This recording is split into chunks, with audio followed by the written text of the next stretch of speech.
mala sa history nga akong gibasa. Nga kining Romano Katoliko na purma sa 4th century. O kinsa mga tawhana. Si San Pablo nagaingon siya nga lubo misulod, wa nganlingan. Si Carlili Haynes, linana na. Ang mga historian wa gyud maghisgot og ngan. Si kinsa man si Bacchus nga maghisgot og ngan.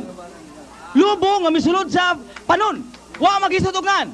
Kung makahisgot gani si Bradsok ni anang lubo kinsa na labing maayo. Pero nag-ingon ang Biblia San Pablo nga lubo wa hisgutin niya ngan. Gibasa ko na. Wa hisgutin ngan. Si kinsa mo ko uroy nga maghisgot og ngan. Ang mga historian, si Crawford Law, wa maghisgot og ngan. Si kinsa man ko maghisgot og ngan. Lain mo na. Sa may pagkahisgot og wa.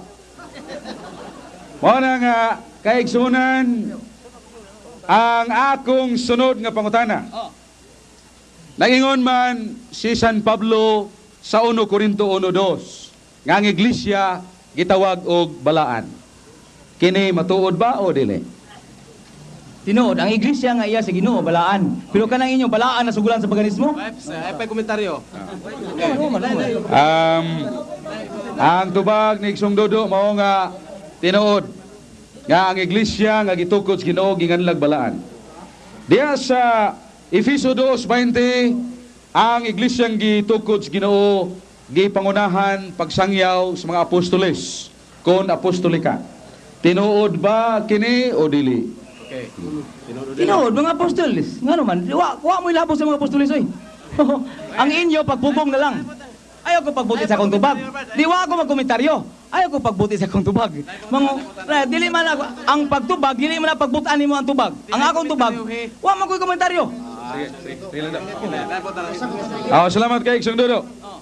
Well, naman ko na sa rules mo na nga atong moderator nagpahinomdom nga ang pangutana nga matubag og oo og dili. Na, ningon naman siyang tinuod na. Dili na lang komentaryuhan kay natubag naman. Onya, ang iglesia nga gitukod sa Ginoo diha sa Jerusalem gisugo sa Ginoo nga panglakaw kamo ngadto sa tanang makanasuran. Nga sa ato pa ang iglesia nga gitukod sa Ginoo para sa tanang kanasuran sumala ni Kristo. Tinuod ba ni o dili? Tinuod. Apan dili lagi Romano Katoliko. Ang tinuod nga iglesia nga natukod. Pero dili Romano Katoliko. Ay pagkomentaryo man live. Dili labit. Natubag ni mo do. Niyo ka nga tinuod. Mura na akong gipaabot.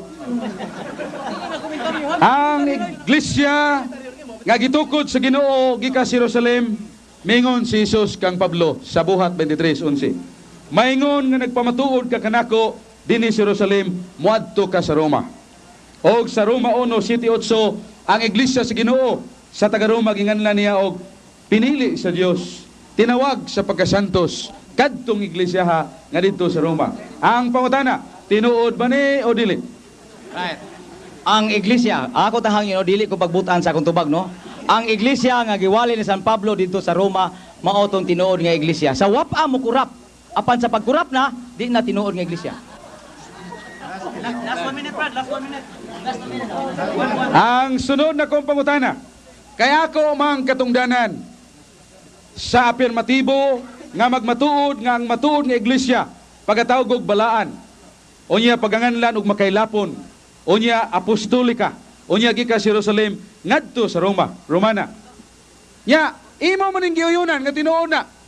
Nganong nangahas man ka pagsupak-supak nga imo man ning giuyunan ang iglesia nga akong gipabarog. Ang sunod na kong pangutana, ang referensya sa encyclopedia, ang Grolier o World Almanac, nag-ingon man ka nga kana dili tinuod, unsa may imong pruiba sa imong gibarugan nga kana dili tinuod? Niya ang pruiba nga akong barugan nga dili na tinuod. Tungod kay kining iglesia nga imong gibarugan na porma dito sa Roma. Dili na maong giwali ni San Pablo nga putli nga iglesia, nakurap ang iglesia. Busa sa pinalihag 18:4 dunay ingon panggula kamo. Katong nang gula, maoto ang putli nga iglesia, dili ang kurap nga nagpabilin. Og mao kadto natapos ang pagdipinsa niya sa iyang gipamahayag kaganiya. Ang ikaduha, magabarog na usab ang affirmative side. Sulod sa 15 minutos. Musunod na ka. Okay. Si Brother Socrates Fernandez sa affirmative side. Okay, time is in.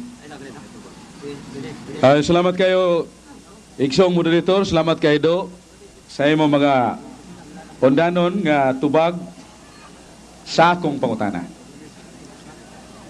Manghipos lang ko sa mga nangatagak nga mga tinaltag nga hunahuna sa akong pinangga nga igsuon si Dodo. Nga naingon siya nga ang Iglesia Katolika Apostolika Romana natukod dito sa Roma ikaupat kagatusan katuig siglo IV. Kana iyang gibasa ang pipila ka mga pahayag sa mga ginganlan natog tainted historians. Kay kanang iyang gibasa nga libro iya mga itong gipaybaw ganina nga dili ang author ni dili Katoliko. Kung natukod kini sa siglo IV, buti pasabot ikaupat na kagatusan katuig, dili mahitabo nga diha nang daan ang wa pa matukod. Nganong ningon ako niini kay sawa pa ang upat kagatusan katuig diha na ang Iglesia Katolika. Na sa world history, kay history man ang gibasa, ako nang tugbangan og history.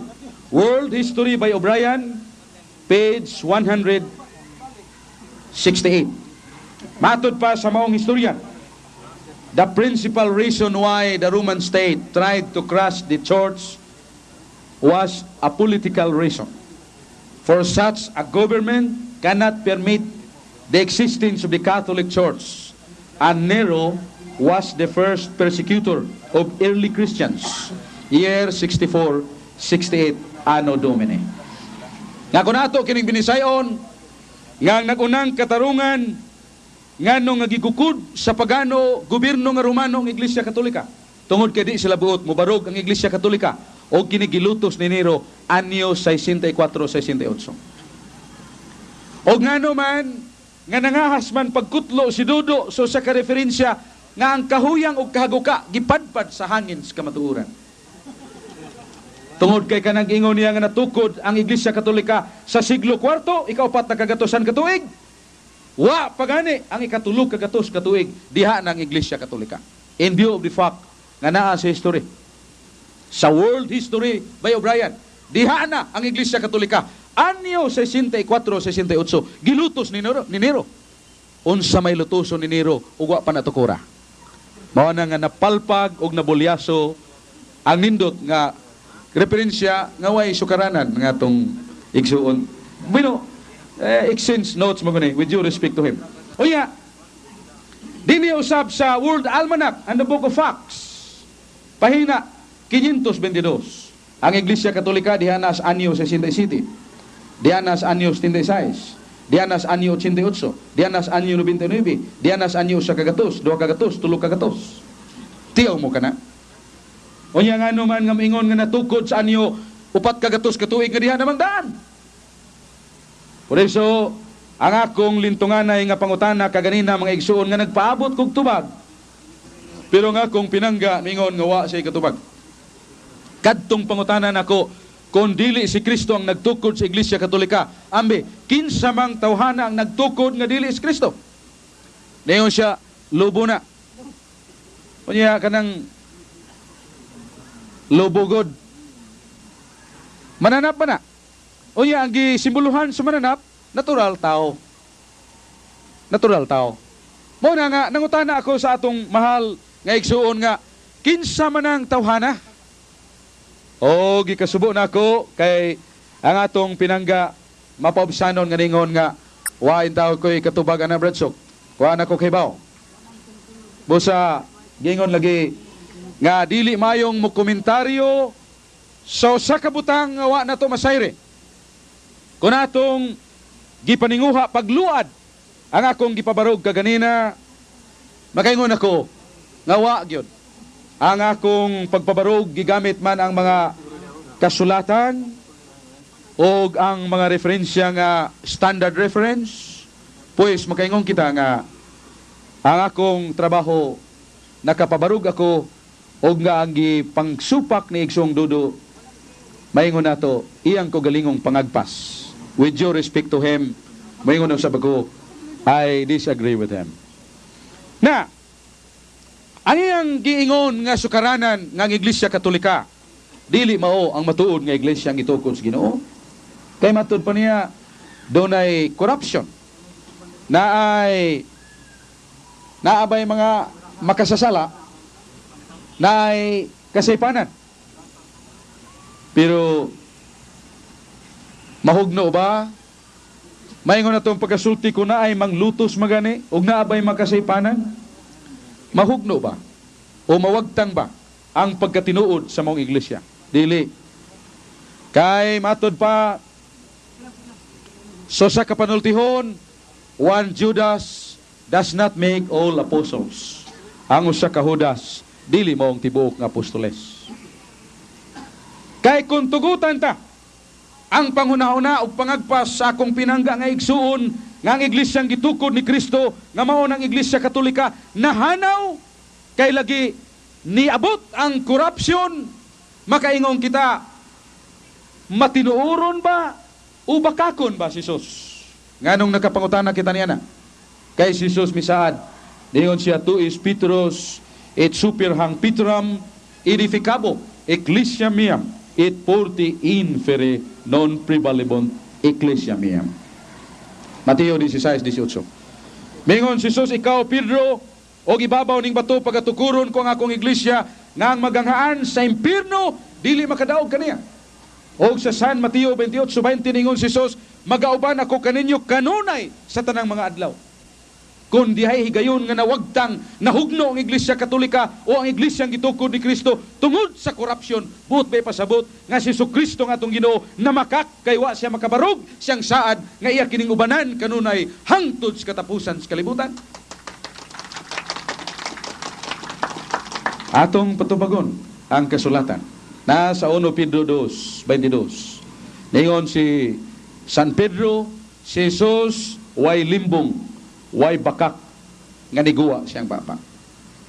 Bosa, ang pag-ingon ni Jesus nga iyang simbahan, pag-aubanan niya kanunay kada adlaw hangtod matapos ang kalibutan. Yes. True that there were corruptions, there were members who were corrupted, but it cannot prelude or it cannot trample down the true church. Gitagna naman ang San Pablo nga doon na. Niya sa 1 Corinto 11:17. Ngayon si San Pablo, kay diha sa inyong panagtigom ng iglesia, naay panahon ang iyong tigom nga di mo sangkog kayuhan, kunili naay kangilaran. Og nadunggan ako nga kini dunay pagkabahin-bahin, og ako nagtuo nga kini tinuod. Si San Pablo mismo, naibaw, nga suod sa iglesia gitukod sa Ginoo, naay mga taong ngilad, naay pagkabahin-bahin. Pero biyaan ba ni Ginoo? Dili. Kaya itong Ginoo nakasaad na, igusum bubiskum in omnibus dibus. Ako magauban kaninyo kanunay kada adlaw hangtod matapos ang kalibutan. Mao nga kadtong mga gibasa ni Igsoong Dodo nga dunay korupsyon, dunay kangilaran nga mga tao, apan balikon ako nga wa kadto makapugong og labi nang wa makaluad sa pagkatinuod sa iglesyang gitukod sa Ginoo nga mokaylap kun Katolika, apostolika kay giwali pag-unas mga apostoles. O gani diyang gipangutanan nako si Igsoong Dodo nga ang simbahang gitukod sa Ginoo sa 1 Corinto 1:2 pagkatawag og balaan, santa, tinuod ba? Tinuod. Katolika, tinuod. Apostolika, tinuod. Nga gikan sa Jerusalem dadto sa Roma, Romana, pulos tinuod. Unya kay giangkon man niya nga kining akong gibarugan tinuod. Unsa pa maiyang supak-supakon nga tinuod man dinhi akong gibarog. Pero lagi di man mahimong usa ka diskusyon ug wa gyud mosupak. It is our pleasure and honor that there are some objections so that that very objection shall be enlightened by the power of the Word of God and references. Nga kanang mga pagsupak may man na. Pero nga kanang mga pagsupak moral na nagtalo nga hitandangan sa kainit sa pulong sa Dios ug sa mga referensya matunaw ug kana mahanaw. Mao na ang objection nga gigamit ni Dodo, natunaw ug nahanaw.